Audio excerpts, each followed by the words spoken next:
मधुबन के बाबा, मधुबन के बाबा मुरली वाले, आपका क्या कहना, आपका क्या कहना। ओम शांति। आज 5 मार्च 2023 के अव्यक्त बाप दादा के मधुर महावाक्य हैं, जिसकी रिवाइज डेट है 10 जनवरी 1994।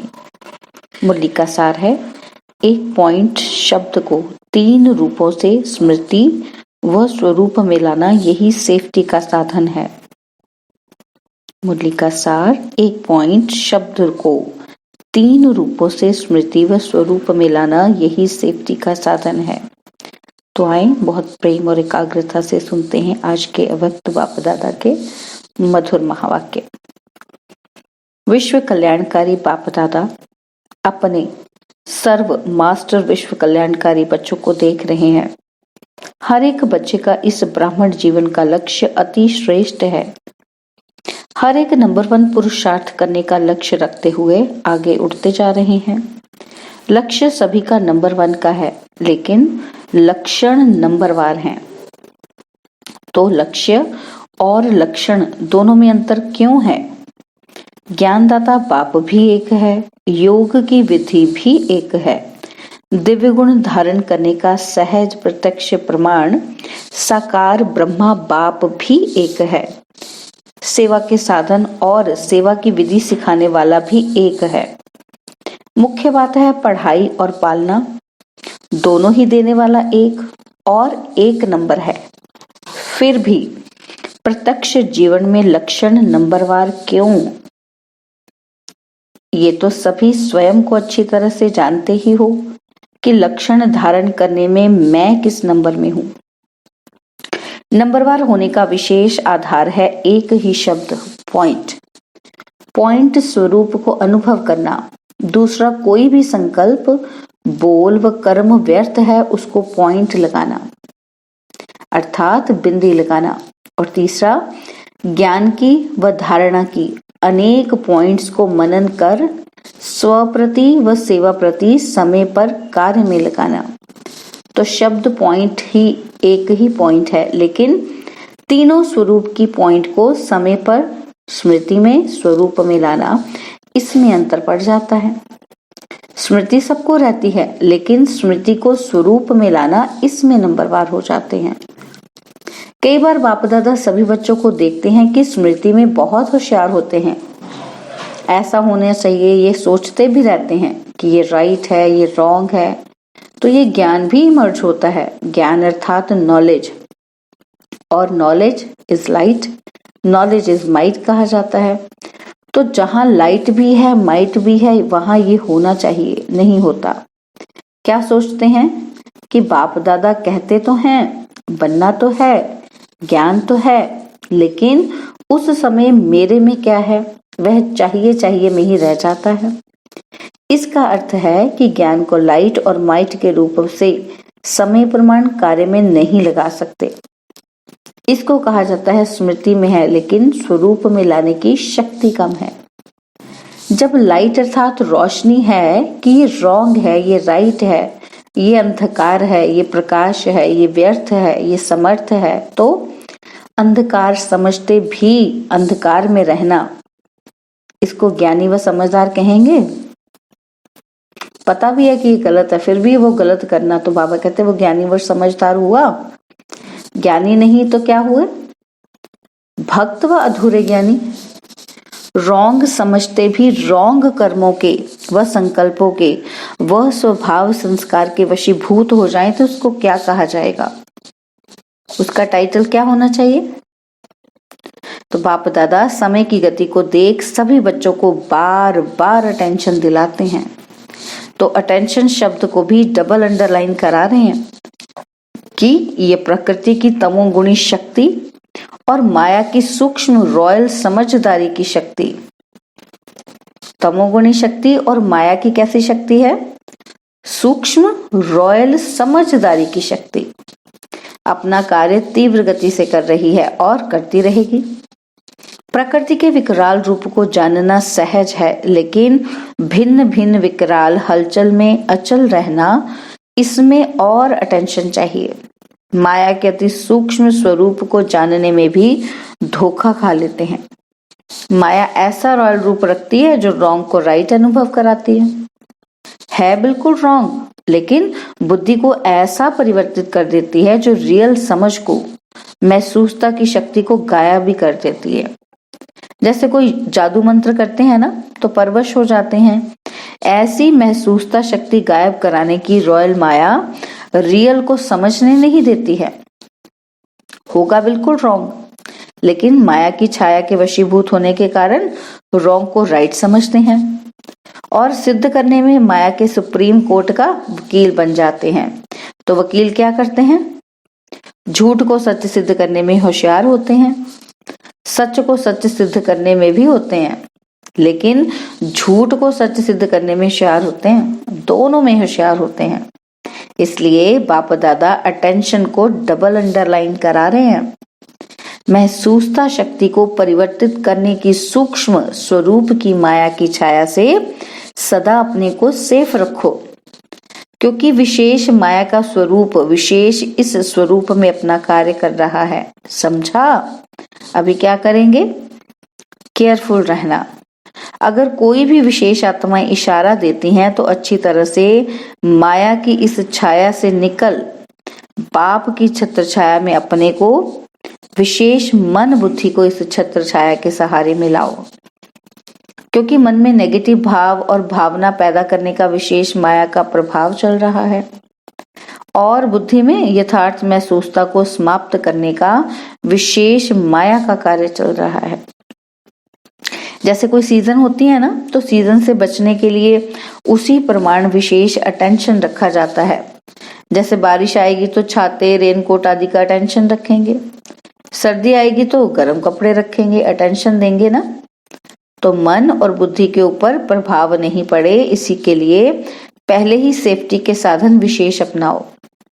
वो विशेष साधन है बहुत सहज, पहले भी सुनाया है। कौन सा? एक ही पॉइंट, शब्द सहज है ना, तो लंबा चौड़ा तो नहीं सुनाया ना। कहते हैं हाँ मैं आत्मा बिंदु हूँ, ज्योति रूप हूँ, लेकिन उसमें टिकते नहीं हैं।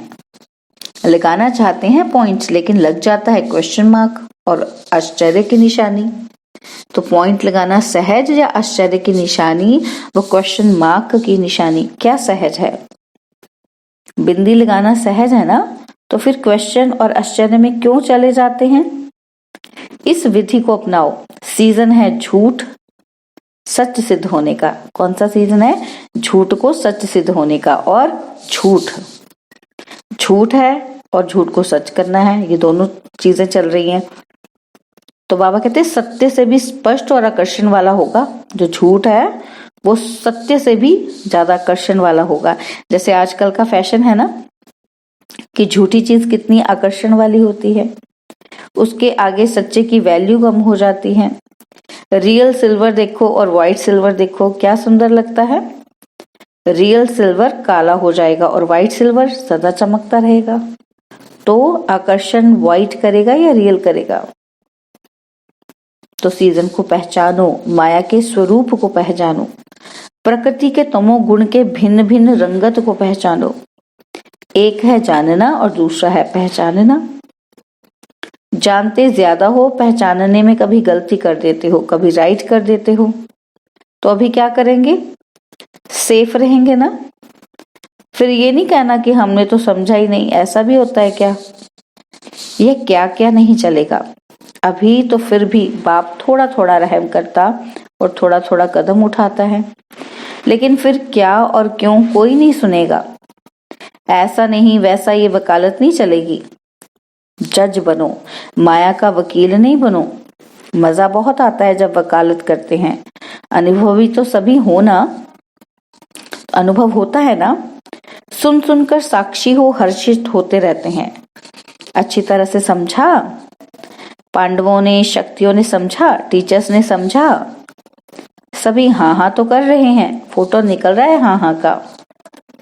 और तीसरा सीजन है विशेष कमजोरी के स्वभाव संस्कार। संबंध संपर्क में आना, इसका विस्तार भी बहुत बड़ा है, वो आज नहीं सुनाएंगे।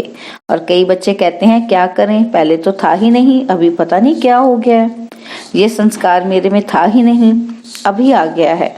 और इसका कारण और इसकी विधि का विस्तार फिर कभी सुनाएंगे। अच्छा, चारों ओर के बाप दादा के महावाक्य सुनने और धारण करने वाले चात्रक बच्चों को, सर्व सब्जेक्ट को स्मृति के साथ स्वरूप में लाने वाले समीप आत्माओं को, सदा ज्ञान के हर बात को लाइट और माइट के स्वरूप से कार्य में लगाने वाले श्रेष्ठ आत्माओं को, सदा लक्ष्य और लक्षण समान करने वाले बाप के ज्ञानी तो आत्मा बच्चों को, सदा बाप की छत्र छाया में रहने वाले, माया की छाया से सेफ रहने वाले, जानना और पहचानना दोनों की विशेषता को जीवन में लाने वाले ऐसी विशेष आत्माओं को बाप दादा का याद, प्यार और नमस्ते। हम रूहानी बच्चों की रूहानी बाप दादाजी को दिलवा जान सिकवा प्रेम से नमस्ते। ओम शांति। प्यारे बाबा, मीठे बाबा, मेरे बाबा, शुक्रिया बाबा, शुक्रिया बाबा, शुक्रिया बाबा। दादियों से मुलाकात है तो बाबा कहते शक्ति सेना तीव्र गति से चल रही है ना, सेना को बाप दादा के साथ साथ आप निमित्त आत्माएं भी चलाने के निमित्त हो। बाप तो सदा साथ है और सदा ही रहेंगे, फिर भी बाप दादा की श्रेष्ठ भुजाएं तो है ना। बाप शक्ति देते हैं, बाप माइक रूप में है, लेकिन निमित्त समझाने के लिए माइक तो आप निमित्त हो। तो कितनी मजे की बात सुनते हो ना। बाबा कहता खेल लगता है ना, खेल है ना, खेल खेल में विजयी बन सभी को माया जीत विजयी बनाना ही है, ये तो गारंटी है ही। लेकिन बीच बीच में ये खेल देखने पड़ते हैं, तो थकते तो नहीं हो ना, हंसते खेलते पार करते और कराते चलते। कोई भी ऐसी बात सुनते तो दिल से क्या निकलता, वाह ड्रामा वाह, हाय ड्रामा हाय नहीं निकलता, वाह ड्रामा, वाह वाह करते हुए सभी को वाह वाह बनना ही है, ये सब पार करना ही है। अच्छा, तो अव्यक्त बाप दादा की पर्सनल मुलाकात। तो बाबा कहते विजय हमारा जन्म सिद्ध अधिकार है और इस निश्चय और नशे से निर्विघ्न स्थिति का अनुभव करो। जैसे ऊंचे ते ऊंचा बाप है, ऐसे हम आत्माएं भी ऊंचे ते ऊंची श्रेष्ठ आत्माएं हैं, ये अनुभव करते हुए चलते हो। क्योंकि दुनिया वालों के लिए तो सबसे श्रेष्ठ ऊंचे ते ऊंचे हैं बाप के बाद देवताएं, लेकिन देवताओं से ऊंचे आप ब्राह्मण आत्माएं हो, फरिश्ते हो, ये दुनिया वाले नहीं जानते।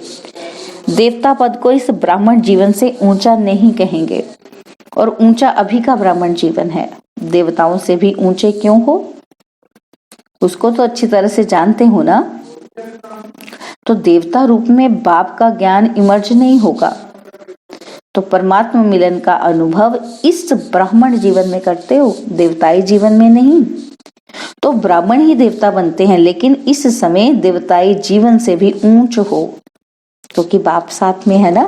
तो इतना नशा सदा रहे, कभी कभी नहीं, क्योंकि बाप अविनाशी है और अविनाशी बाप जो ज्ञान देते हैं वह भी अविनाशी है, जो स्मृति दिलाते हैं वह भी अविनाशी है, कभी कभी नहीं। तो ये चेक करो कि सदा ये नशा रहता है या कभी कभी रहता है। मजा तो तब आएगा जब सदा रहेगा, कभी रहा कभी नहीं रहा, तो कभी मजे में होंगे तो कभी मूंझे हुए रहेंगे। तो अभी अभी मजा, अभी अभी मूंझे नहीं, सदा रहे। जैसे ये श्वास सदा ही चलता है ना, यदि एक सेकंड भी श्वास रुक जाए या कभी कभी चले तो उसे जीवन कहेंगे। तो इस ब्राह्मण जीवन में निरंतर मजे में हो, अगर मजा नहीं होगा तो मूंझेंगे जरूर। तो माताएं सदा मजे में रहती हो, बाबा पूछ रहे हैं शक्तियां हो ना, साधारण तो नहीं हो, या घर में जाती हो तो साधारण माताएं बन जाती हो, नहीं। सदा ये याद रहे कि हम शक्तियां हैं, हद के नहीं हैं, बेहद के विश्व कल्याणकारी हैं। शक्तियां अर्थात असुरों के ऊपर विजय प्राप्त करने वाली, शक्तियों को कहते ही हैं असुर संहारनी, अर्थात आसुरी संस्कार को संहार करने वाली। तो सभी शक्तियां ऐसी बहादुर हो। और पांडव, पांडव अर्थात विजयी। पांडव कभी ये नहीं कह सकते कि चाहते नहीं है लेकिन हार हो जाती है, क्योंकि आधा कल्प हार खाई और अभी तो विजय प्राप्त करने का समय है। तो विजय के समय पर भी यदि हार खाएंगे तो विजयी कब बनेंगे? इसलिए इस समय सदा विजयी, विजयी जन्म सिद्ध अधिकार है। अधिकार को कोई छोड़ते नहीं, लड़ाई झगड़ा करके भी लेते हैं और यहाँ तो सहज मिलता है। विजय अपना जन्म सिद्ध अधिकार है। अधिकार का नशा व खुशी रहती है ना, तो हद के अधिकार का भी कितना नशा रहता है। प्राइम मिनिस्टर को भूल जाएगा क्या कि मैं प्राइम मिनिस्टर हूं? सोएगा खाएगा तो भूलेगा क्या कि मैं प्राइम मिनिस्टर हूं? भूल जाएगा उसको? तो हद का अधिकार और बेहद का अधिकार कितना भी कोई भुलाए, भूल नहीं सकता। माया का काम है भुलाना और आपका काम है विजयी बनना, क्योंकि समझ है ना कि विजय और हार क्या है। हार के भी अनुभवी हैं और विजय के भी अनुभवी हैं। तो हार खाने से क्या हुआ और विजय प्राप्त करने से क्या हुआ? दोनों के अंतर को जानते हो, इसलिए सदा विजयी हैं और सदा रहेंगे, क्योंकि अविनाशी बाप और अविनाशी प्राप्ति के अधिकारी हम आत्माएं हैं। ये सदा इमर्ज रूप में रहे। ऐसे नहीं है तो बने तो है ना, जानते तो हैं, ऐसे नहीं, प्रैक्टिकल में है। ठीक है, ये नहीं कि हम जानते हैं हमें पता है। बाबा कहते हैं नहीं, प्रैक्टिकल में है। जो जानते हैं वही निश्चय कर चलते हैं। तो हर कर्म में विजय का निशा और निश्चय हो। नशे का आधार है ही निश्चय, निश्चय कम तो नशा कम। इसलिए कहते हैं कि निश्चय बुद्धि विजयी। तो फाउंडेशन क्या हुआ? निश्चय। और निश्चय में कभी कभी वाले नहीं बनना है, नहीं तो अंत में रिजल्ट के समय भी क्या होगी? प्राप्ति कभी कभी की होगी और फिर पश्चाताप करना पड़ेगा। अभी प्राप्ति है फिर पश्चाताप होगा। तो प्राप्ति के समय प्राप्ति करो, पश्चाताप के समय प्राप्ति नहीं कर सकेंगे। कर लेंगे हो जाएगा, नहीं, करना ही है, ये निश्चय हो।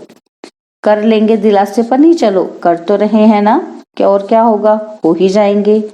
नहीं, अभी होना है। गेगे नहीं हैं। जब दूसरों को चैलेंज करते हो कि श्वास पर कोई भरोसा नहीं, औरों को ज्ञान देते हो ना, तो पहले स्वयं को ज्ञान दो। कभी करने वाले हैं या अब करने वाले हैं? तो सदा विजय के अधिकारी आत्माएं हो। विजय जन्म सिद्ध अधिकार है। इस स्मृति से उठते चलो। कुछ भी हो जाए ये स्मृति में लाओ कि मैं सदा विजयी हूं। क्या भी हो जाए निश्चय अटल है, कोई टाल नहीं सकता। अच्छा, अब सभी ऐसी कमाल करके दिखाओ जो हर स्थान विजयी अर्थात निर्विघ्न हो। कोई भी विघ्न ना आए। विघ्न आएंगे लेकिन हार नहीं होनी चाहिए। तो जहां विजय है विघ्न हट जाएगा, तो निर्विघ्न बन जाएंगे। और सदा निर्विघ्न ये कमाल करके दिखाओ। कोई भी गीता पाठशाला हो, उप सेवा केंद्र हो, लेकिन स्वयं निर्विघ्न बनो और औरों को भी निर्विघ्न बनाओ। ऐसी कमाल दिखाओ। करना ही है, करेंगे देखेंगे नहीं, गे कहेंगे। ठीक है, तो बाबा कहते गे नहीं कहना, माना निश्चय में परसेंटेज। अगर गे कहेंगे तो निश्चय में परसेंटेज है। सब ये खुशखबरी सुने कि सभी छोटे बड़े सेंटर्स निर्विघ्न हैं।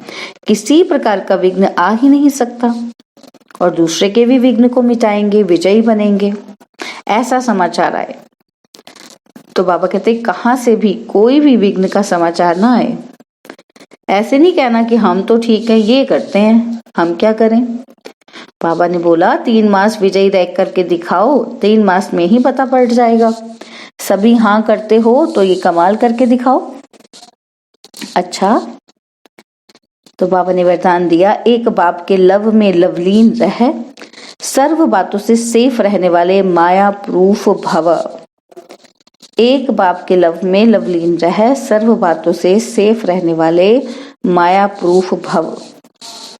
जो बच्चे एक बाप के लव में लवलीन रहते हैं वे सहज ही चारों ओर के वाइब्रेशन से, वायुमंडल से दूर रहते हैं, क्योंकि लीन रहना अर्थात बाप समान शक्तिशाली सर्व बातों से सेफ रहना। लीन रहना अर्थात समाया हुआ रहना। जो समाये हुए हैं वही माया प्रूफ हैं। यही है सहज पुरुषार्थ। लेकिन सहज पुरुषार्थ के नाम पर अलबेले नहीं बनना। अलबेले पुरुषार्थी का मन अंदर से खाता है और बाहर से वह अपनी महिमा के गीत गाता है। स्लोगन है, पूर्वज मन की पोजीशन पर स्थित रहो तो माया और प्रकृति के बंधनों से मुक्त हो जाएंगे। पूर्वजपन की पोजीशन पर स्थित रहो तो माया और प्रकृति के बंधनों से मुक्त हो जाएंगे। ओम शांति। और अब यह एक बहुत अच्छी वीडियो भी जरूर देखें।